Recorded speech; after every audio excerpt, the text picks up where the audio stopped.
In last class, we have seen about the permanent settlement. In this class, we are going to see about the Royal system. Royal system was introduced by Thomas Munro and Captain Reed in 1820. So, Royal system வந்து introduce பண்ணவங்க வந்து Thomas முன்ரோவும் captain ரீடும். So எந்த இயர்லனா 1820ல introduce பண்ணாங்க. Major areas of information of Royal system included Madras, Bombay, parts of Assam and Kuruk provinces of British India. So எந்தெந்த இடத்துல இந்த ryot system வந்து introduce பண்ணாங்கன்னா Madras, Bombay, parts of Assam and Coorg provinces of British India. By ryot system the rights of ownership was handed over to the peasants. அதாவது இந்த சிஸ்டத்தில் வந்து பெசன்ஸ்க்கு வந்து அதாவது கல்டிவேட்டர்ஸ்க்கு வந்து அவங்களோட உரிமைகள் வந்து பிரிட்டிஷ் கவர்மெண்ட் அவங்களுக்கு தந்தாங்க. British government collected taxes directly from the பெசன்ஸ். So இந்த சிஸ்டத்தில் வந்து பிரிட்டிஷ் கவர்மெண்ட் என்ன பண்ணாங்க, டைரெக்டாக டாக்ஸஸை பெர்சன்ட் கிட்டேருந்தே வாங்கினாங்க. பெர்மனன்ட் செட்டில்மெண்ட்டில் ஜமீன்தாரிஸ் வந்து ஏஜென்ட்ஸாக ஒர்க் பண்ணாங்க. ஆனால் இதில் வந்து டைரெக்டாக பெர்சன்ஸே வந்து அவங்களோட ரெவன்யூ வந்து பே பண்ணாங்க கவர்மெண்ட்டுக்கு. Initially one of the estimated produce was fixed as rent. This assessment was reduced to 1/3 of the produce by Thomas Munro. அதாவது எவ்வளோ நிர்ணயிச்சிருந்தாங்கன்னா 1/2 வந்து ஆஃப், அதாவது கவர்மெண்ட்டுக்கு வந்து கொடுத்துட்டு இருந்தாங்க. தாமஸ் முன்ரோ வந்து அதை வந்து 1/3 கொடுத்தா போதுன்னு வந்து சேஞ்ச் பண்ணார். The revenue was based on the basis of the soil and the nature of the crop. So இந்த ரெவன்யூ வந்து எதை நிர்ணயிச்சு எடுத்தாங்கன்னா அந்த மண்ணோட தன்மையை பொறுத்தும் இந்த க்ராப் விளைச்சலை பொறுத்து வந்து நிர்ணயிச்சாங்க. Rents would be periodically revised generally after 20 to 30 years. So permanent settlement 10 வருஷத்துக்கு ஒரு வாட்டி வந்து லேண்ட் ரெவன்யூ வந்து தே ஹாவ் டு பேட். ஆனால் இந்த சிஸ்டத்தில் என்ன பண்ணாங்க, அதை மாற்றி 20 to 30 இயர்ஸாக மாற்றினாங்க. The position of the cultivators became more secure. In this system the settlement was made between the government and the ryots. So இதில் வந்து கவர்மெண்ட்டுக்கும் ராயட்ஸ்க்கும் தான் வந்து டிரான்சாக்ஷன் வந்து நடந்தது. In fact, the government later claimed that the land revenue was rent and not a tax. லேட்டராக என்ன சொன்னாங்க, government என்ன சொன்னாங்கன்னா, நாங்கள் வாங்குறது வந்து லேண்ட் ரெவன்யூ கிடையாது, டேக்ஸ் கிடையாது, ரெண்ட்டாக தான், அந்த இடத்துக்குண்ட ரெண்ட்டாக தான் நாங்கள் வாங்குகிறோம் அப்படின்ட்டு சொன்னாங்க. Salient features of the ryot system. Revenue settlement was done directly with the ryots. So கவர்மெண்ட்டும் ராய்ட்ஸும் டைரெக்டாக வந்து they had a link transaction இருந்துச்சு. Measures of field and an estimate of produce was calculated. So they measured அந்த இடத்த வந்து measure பண்ணிவிட்டு எவ்வளோ விளைச்சல் எல்லாமே வந்து எஸ்டிமேட் பண்ணாங்க. Government fixed the demand at 45% to 55% of the producer.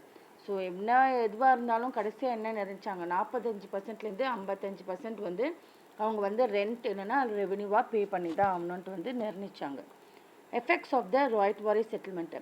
In most areas, the land revenue fixed was excessive.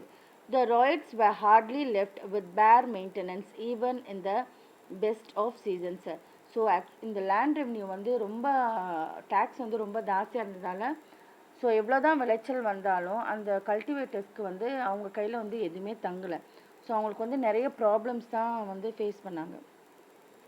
Under this system, the government exploited the farmers instead of zamindars. So இந்த சிஸ்டத்தில் வந்து ஸ்ட்ரெயிட்டாக கவர்மெண்ட்டே வந்து கல்டிவேட்டர்ஸை வந்து exploit பண்ணாங்க. Permanent செட்டில்மெண்ட்டில் zamindars வந்து தி exploited த cultivators. So இந்த ராய்ட் சிஸ்டத்தில் ஸ்ட்ரெயிட்டாக பிரிட்டிஷ் கவர்மெண்ட் என்ன பண்ணாங்க, கல்டிவேட்டர்ஸை எக்ஸ்ப்ளாய்ட் பண்ணாங்க. The next we can see the Mahalwari system. Mahalwari system, a brainchild of Holt Mackenzie, was modified version of the zamindari settlement introduced in the Ganga Valley, the northwest provinces, parts of the central India and Punjab in 1822. Lord William Bentinck was to suggest radical changes in the Mahalwari system by the guidance of Robert Martin Byrd in 1833. So in the Mahalwari system brain child யாருன்னு சொன்னா it is halt McKinsey. அவர் தான் வந்து இதோட brain child, அதாவது இது காரணக்கர்த்தா அப்படின்னு சொல்லுவாங்களே. So இது ஒரு ஜமந்தாரி செட்டில்மெண்ட்டோட வேர்ஷன் தான், அதை கொஞ்சம் மாற்றி அமைச்சாங்க, அவ்வளோதான் அது. ஸோ இந்த இதை வந்து எந்தெந்த இடத்துலலாம் வந்து இன்ட்ரொடியூஸ் பண்ணாங்கன்னா இந்த மஹல்வாரி சிஸ்டத்தை Ganga valley, north west provinces, parts of central India and Punjab in 1822. So அதுக்கப்புறம் லார்ட் வில்லியம் பென்டிக் வந்து அவர் என்ன பண்ணார், அவர் சில மாற்றத்தை கொண்டு வந்தார். யாரோட கைடன்ஸோட? ராபர்ட் மார்டின் பேர்டோட கைடன்ஸோட 1833 வந்து இந்த சிஸ்டத்தில் சில சேஞ்சஸை வந்து அவர் கொண்டு வந்தார். Assessment of revenue was to be made on the basis of the produce of the mahal or village. So மஹால்னா வில்லேஜ்னு அர்த்தம். ஸோ அந்த எவ்வளோ ப்ரொடியூஸ் ஆகுதோ அதை நிர்ணயித்து தான் வந்து ரெவென்யூ இருக்கணும்ன்ட்டு எடுத்துகிட்டு வந்தார். All the properties of a mahal were severally and jointly responsible for the payment of the revenue. So எல்லாருமே சேர்ந்து அந்த வில்லேஜில் இருக்கிற எல்லாருமே சேர்ந்து தான் அந்த ரெவென்யூ பே பண்ணுறதுக்கு responsible. Initially, the state share was fixed 2/3 of the gross produce. So 2/3 அதாவது மூணில் வந்து 2 பங்கு வந்து பே பண்ணணும்னு வந்து நிர்ணயிச்சிருந்தாங்க. Bentinck therefore reduced to 50%. ஆனால் பென்டிக் என்ன பண்ணார், அவர் வந்தவொடனே அதை வந்து அதாவது பாதி பே பண்ணால் போதும் அப்படின்னு சொல்லிட்டு சேஞ்சஸை வந்து எடுத்துகிட்டு வந்தார். The village as a whole through its headman or lumbarder was required to pay the revenue. So இதில் வந்து ஏஜெண்ட்டாக வந்து அந்த வில்லேஜ் ஹெட்மேன் வந்து ஒர்க் பண்ணாங்க. ஸோ பெர்மனன்ட் செட்டில்மெண்ட்டில் வந்து ஜமீன்தாரிஸ் இருந்தாங்க. ராய்ட் வாரி செட்டில்மெண்ட்டில் யாருமே இல்லை ஏஜென்ட்டு. ஆனால் மஹல்வாரி செட்டில்மெண்ட்டில் வந்து வில்லேஜ் ஹெட்மேன் வந்து ஏஜெண்ட்டாக வந்து ஒர்க் பண்ணாங்க. வில்லேஜ் ஹெட்மேனுக்கு இன்னொரு பேர் வந்து லம்பார்டர்னு சொல்லுவாங்க. This system was first adopted in Agra and Awadh and later extended to other parts of the United Provinces. So இந்த சிஸ்டம் வந்து எங்கெல்லாம் இன்ட்ரடியூஸ் பண்ணாங்கன்னா first in Agra and Awadh, அதுக்கப்புறம் வந்து parts of United Provincesல. The burden of all this heavy taxation finally fell on the cultivators. ஆனால் எவ்வளோ changes எடுத்துகிட்டு வந்தாலும் கடைசியில் எல்லா அந்த பேர்டனும் வந்து யாருக்கிட்ட இருந்து விழுந்துச்சுன்னா அது கல்டிவேட்டர்ஸ் மேலே தான் விழுந்துச்சு. Silent features of the Mahalwari system. The Lumbarder act as intermediaries between the government and the villages. So இதில் வந்து அந்த வில்லேஜ் ஹெட்மெண்ட் இஸ் கால்ட் அஸ் லம்பார்டர். அவர் தான் வந்து ஏஜெண்ட்டாக கவர்மெண்ட்டுக்கும் வில்லேஜுக்கும் ஒர்க் பண்ணாங்க. It was a village wise assessment. One person can hold a number of villages. So ஒரு வில்லேஜில் ஹெட்டாக இருக்கிறவங்க வந்து நிறைய வில்லேஜஸ் கூட they can be the headman. The village community was the owner of the village common land. So இந்த village common லேண்டோட மொத்த owner யாருன்னா village committee தான். The village land belonged to the village committee. Effects of the Mahalwari settlement. The Lumbarder enjoyed privileges which was misused for their self-respect. So இதில் வந்து யார் எல்லாம் அந்த லக்ஸுரியஸும் அனுபவிச்சாங்கன்னா லம்பார்டர் தான் அனுபவிச்சாங்க. This system brought no benefits to the cultivators. So ஆனால் எந்த சிஸ்டத்துலையும் வந்து கல்டிவேட்டர்ஸ்க்கு வந்து எந்த ஒரு இம்ப்ரூவ்மெண்ட்டும் எடுத்துகிட்டு வரல. அதே மாதிரி இந்த மஹல்வாரி சிஸ்டத்தாலையும் கல்டிவேட்டர்ஸ்க்கு எந்த ஒரு ஆதாயமும் வந்து இல்லை.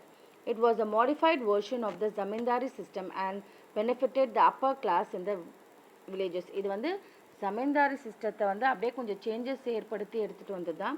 ஸோ இது யாருக்கு வந்து ரொம்ப பிரயோஜனமாக உபயோகமாக இருந்துச்சுன்னா அப்பா கிளாஸஸ் அவங்கள தான் வந்து அதுக்கு அவங்க இம்ப்ரூவ் ஆகிறதுக்கு வந்து வழிவகுத்துச்சு இந்த செட்டில்மெண்ட்டை. Impact of the British land revenue system on the cultivators. So இதனால் வந்து பெசன்ஸ் வந்து எப்படி ரியாக்ட் ஆனாங்க. A common features of all the settlement was the assessment and the maximized income from land. So இதில் என்னாச்சு, எவ்வளோ தான் உழைச்சாலும் என்னாவது கல்டிவேட்டர்ஸ்க்கு வந்து எந்த ஒரு அந்த வருமானம் வந்து அவங்க கையில் வந்து நிற்கலை. ஸோ அவங்களுக்கு வந்து இன்கம் வந்து ரொம்ப கம்மியாக இருந்துச்சு. It resulted in increasing land sales and dispositions. So அதனால் என்ன பண்ணாங்க, அவங்க இடத்தெல்லாம் வந்து அவங்க விற்றுட்டு போக ஆரம்பித்தாங்க. The peasants were overburdened with taxation. Due to the tax burden and famines in general, the people suffered in poverty and burdened with debts. They had to seek the moneylenders who became rich and acquired lands for the peasants. So இதனால் அந்த taxation வந்து ரொம்ப ஜாஸ்தியாக அவங்க தலைமையில் விழுந்ததால் அவங்க வந்து என்ன பண்ணாங்க, ரொம்ப கடனாளி ஆக ஆரம்பிச்சிட்டாங்க, ரொம்ப துன்பம் அடைஞ்சாங்க. ஸோ அதனால் என்ன பண்ணாங்க, அவங்க காசுக்காக மணி லெண்டர்ஸ் கிட்ட போய் வந்து கையேந்தினாங்க.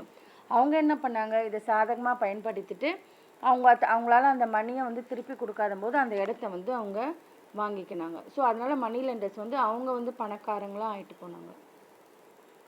The zamindars, moneylenders and lawyers exploited the poor peasants. So கடைசியில் இந்த புவர் பெசன்ஸை யாரெல்லாம் ஏமாத்தினாங்க, ஜமீன்தார்ஸ், மணிலெண்டர்ஸ் அண்ட் லாயர்ஸ்.